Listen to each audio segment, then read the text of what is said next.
Então, gente, uma das coisas bem legais que a gente pode observar aqui do nosso lado são as substâncias químicas. E quando tu para olhar isso daí, tu vê água. O que é água? H2O, dois hidrogênios e um oxigênio. O gás oxigênio que a gente está aqui respirando é O2, O e O. Gás carbônico, CO2, carbono, oxigênio e oxigênio. Cara, por que dois átomos se ligam? Qual é o objetivo? Por que eles têm que se ligar? Por que são pouquíssimos os elementos que existem na forma monoatômica, que não precisam se ligar? O que é que eles têm de mais? O que é que eles têm de tão bom, né? Então é isso que a gente vai desenrolar agora. A partir de agora, ligações químicas, todos os tipos, iônica, metálica, covalente, depois as forças intermoleculares, é uma parte grande, mas super importante. E claro, hoje é um ótimo dia para você aprender química. Vamos nessa, vamos trabalhar sem perder tempo. Vamos lá.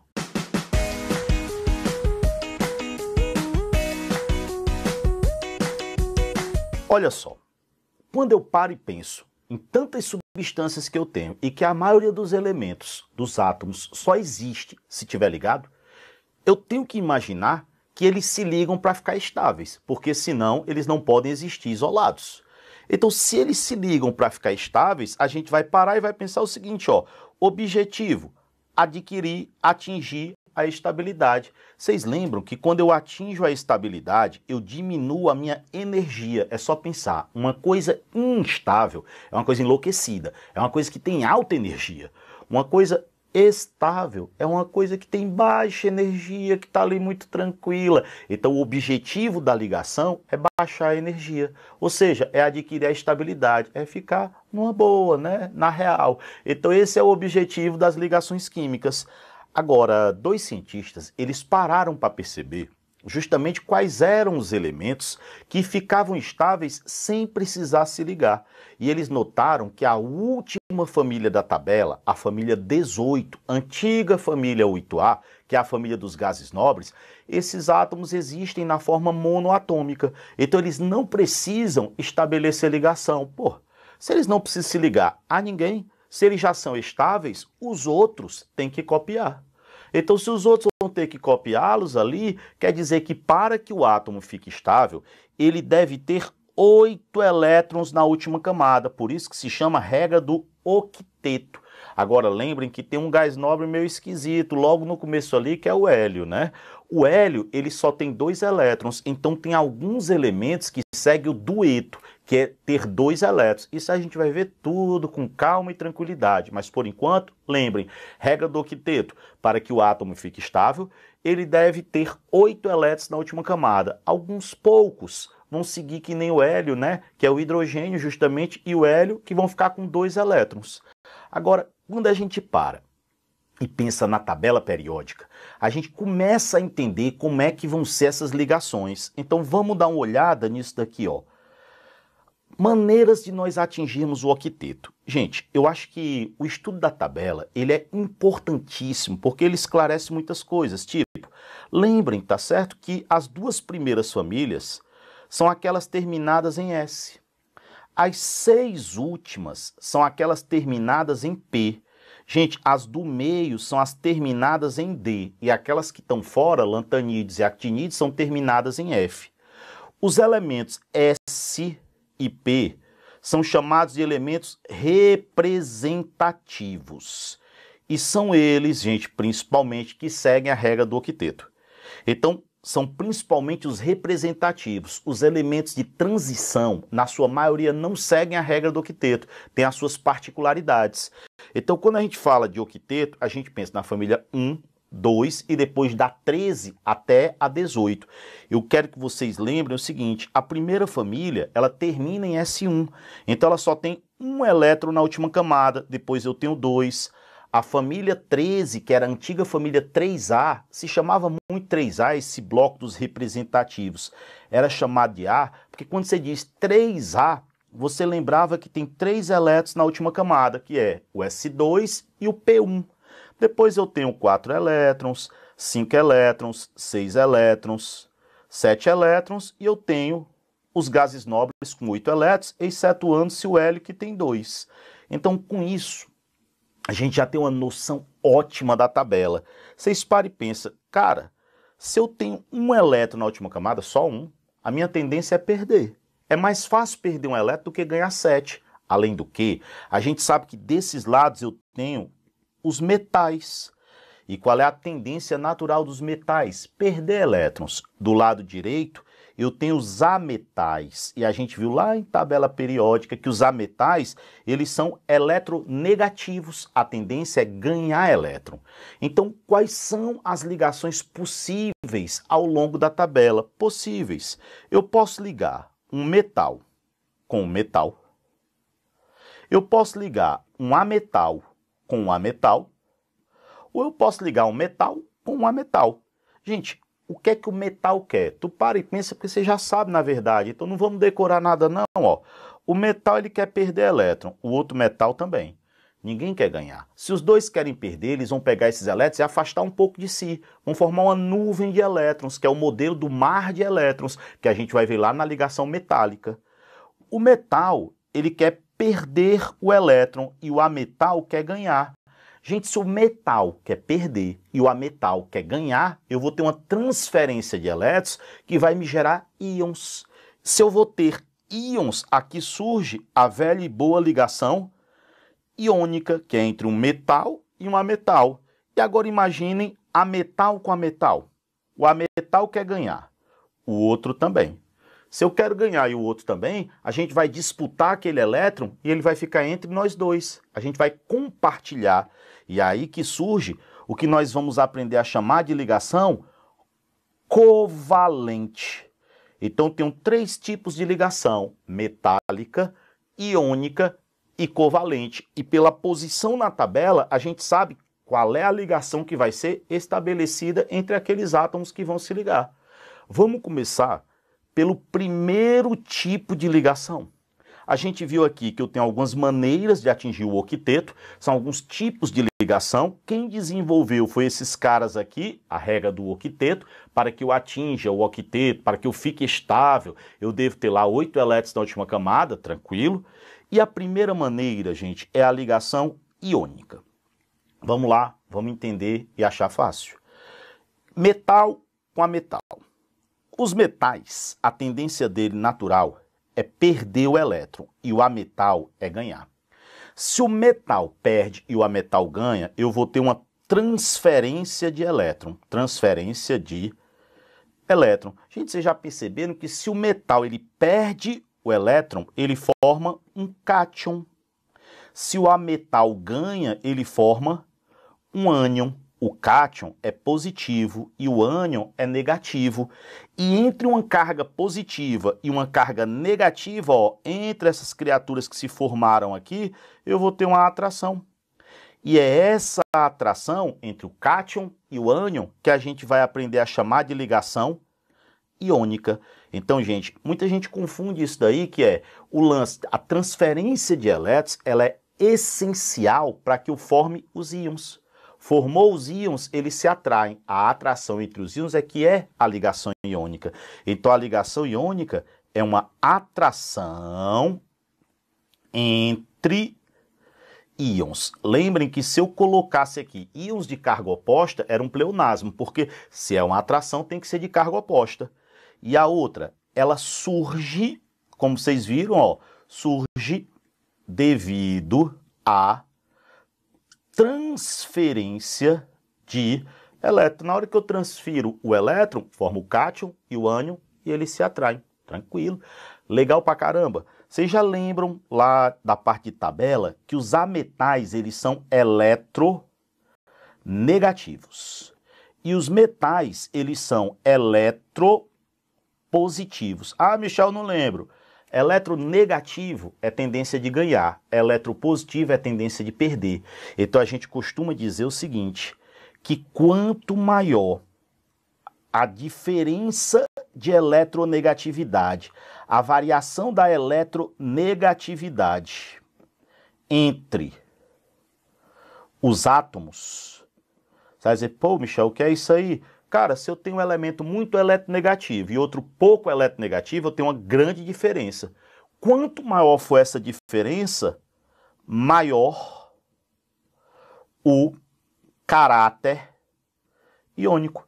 Porque se a diferença é muito grande, é uma tendência muito grande, muito real de formar um cátion e um ânion. Então, quanto maior a diferença de eletronegatividade, maior o caráter iônico, maior a tendência de formar uma ligação iônica. Eles até quantificaram, gente. Às vezes, são dados os valores numéricos das eletronegatividades. Ninguém precisa saber decorado nada.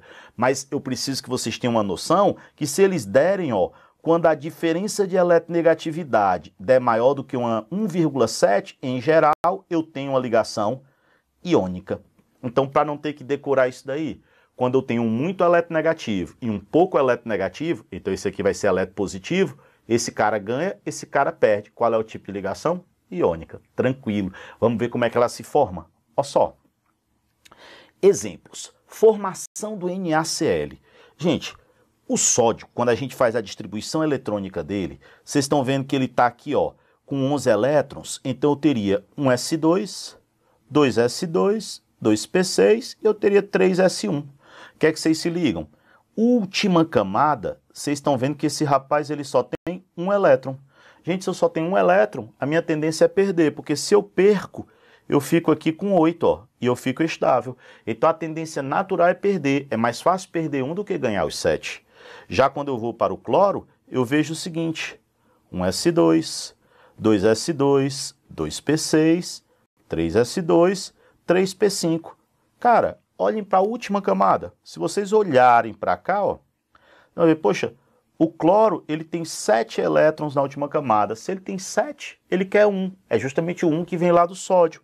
Então, se nós formos fazer a ligação entre eles, ó, eu represento o elétron por pontos. Então tá aqui, o sódio tem 1 e o cloro ele tem 7. O que é que vai acontecer? Esse sódio vai perder um elétron para o cloro.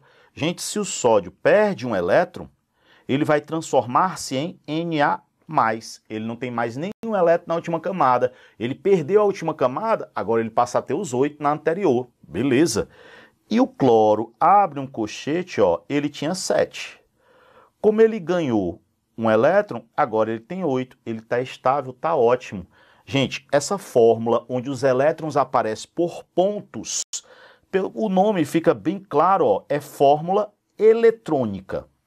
Agora, a fórmula eletrônica, ela também pode ser chamada de fórmula de Lewis, que foi o cara que criou a regra do octeto, né? Então, fórmula eletrônica ou fórmula de Lewis. E se o cara quiser só a fórmula do composto, então você coloca só os átomos. Então, aqui é o Na e depois o Cl.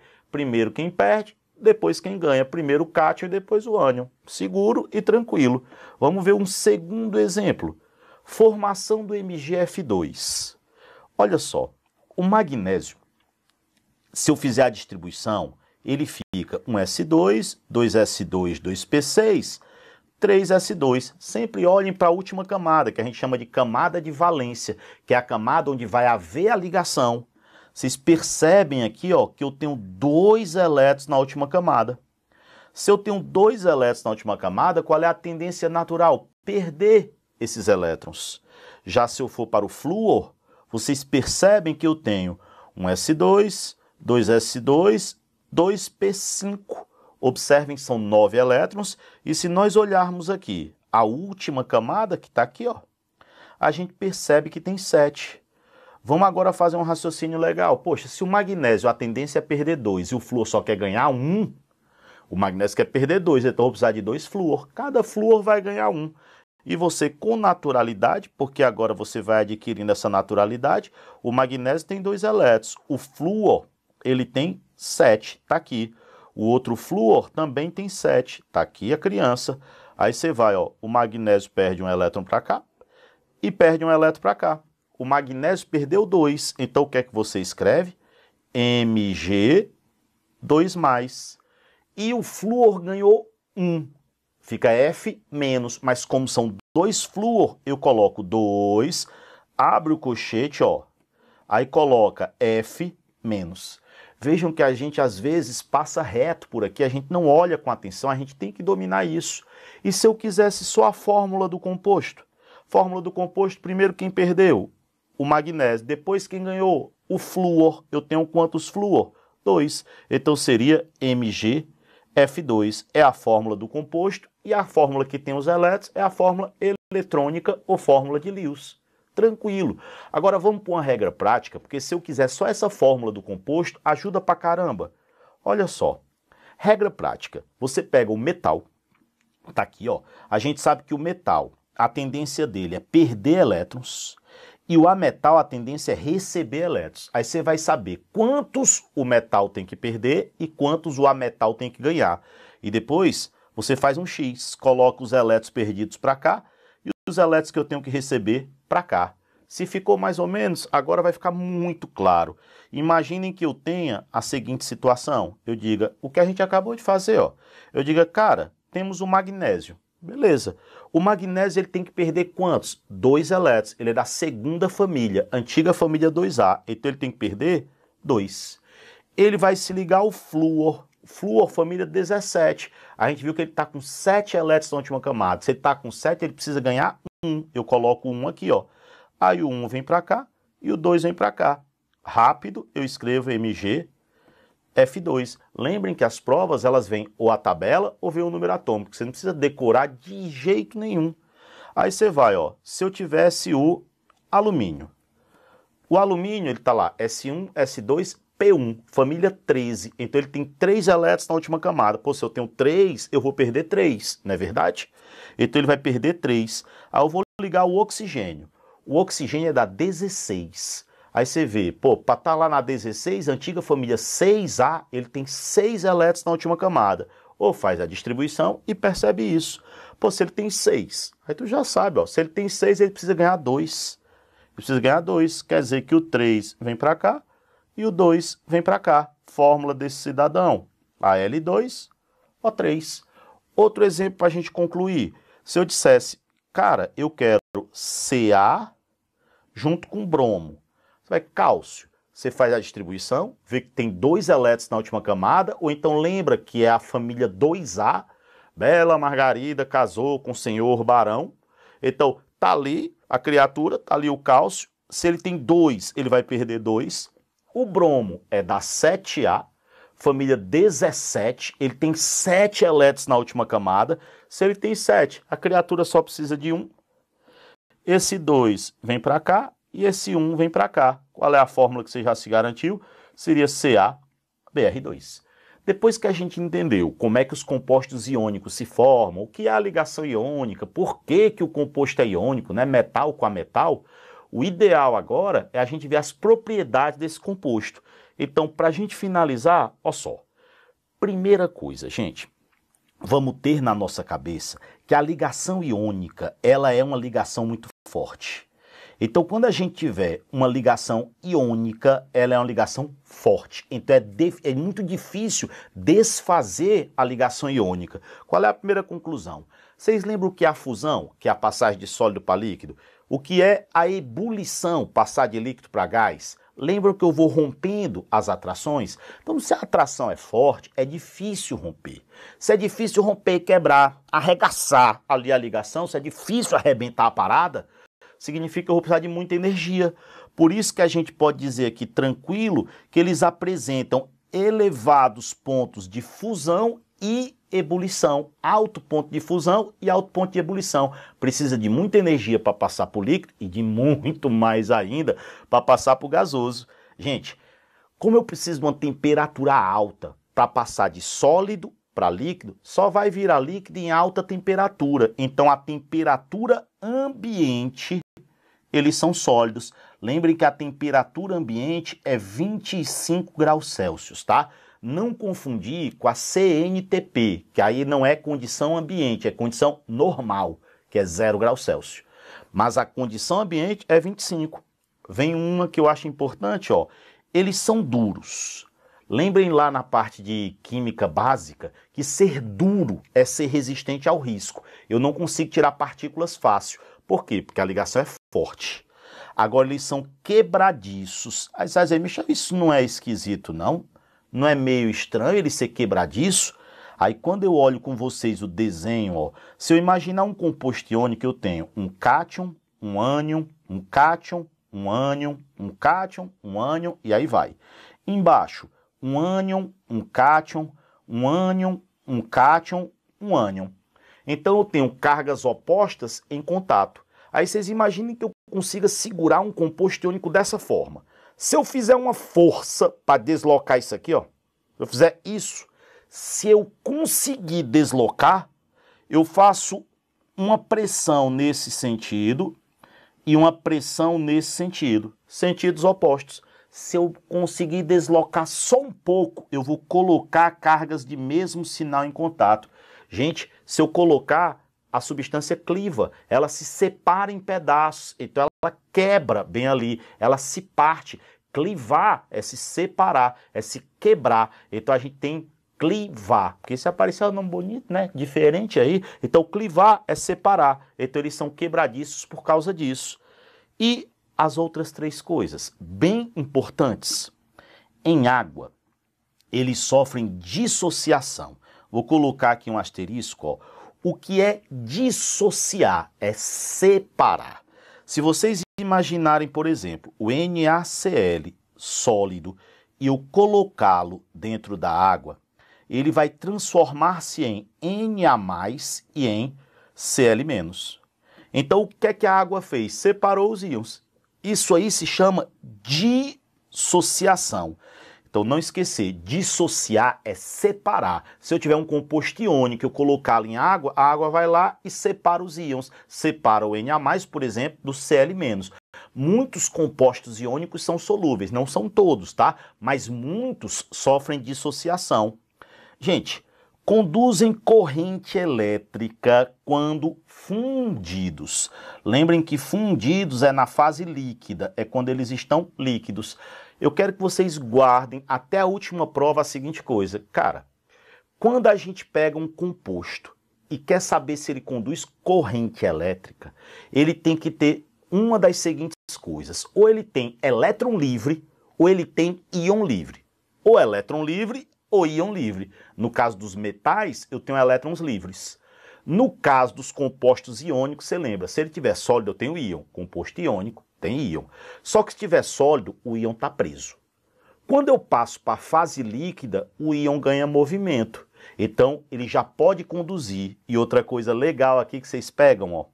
Se eu pegar o composto iônico e eu colocá-lo em água, ele libera íons. Se dentro da água ele libera íons, os íons estão livres, então também conduz. Conclusão, composto iônico conduz em água e fundido, estado líquido e quando está dissolvido. São coisas diferentes, tá? Mas dá para a gente entender. Então, se eu tiver íon livre, conduz corrente elétrica. Beleza. E a última, todo composto iônico é polar. Aí você vai, Michel, como é aí então? O que é que significa ser polar? Polar quer dizer que eu tenho polos. Polos quer dizer que eu tenho um positivo e eu tenho um negativo. E a gente sabe que todo composto iônico tem cátion e tem ânion. Se todo composto iônico tem um cátion e tem um ânion, todo composto iônico tem um positivo e tem um negativo. Tranquilo isso daí? Então essas propriedades nos ajudam a diferenciar, a saber quando é que o composto é iônico, quando é que é metálico ou quando é que ele é molecular. Então a gente tem que saber, dar uma olhada nisso, ver que dá para a gente entender e para a gente se garantir muito. Na próxima aula a gente vai ver a ligação metálica, depois a covalente e por aí vai. Beijo imenso e já estou esperando você no próximo vídeo.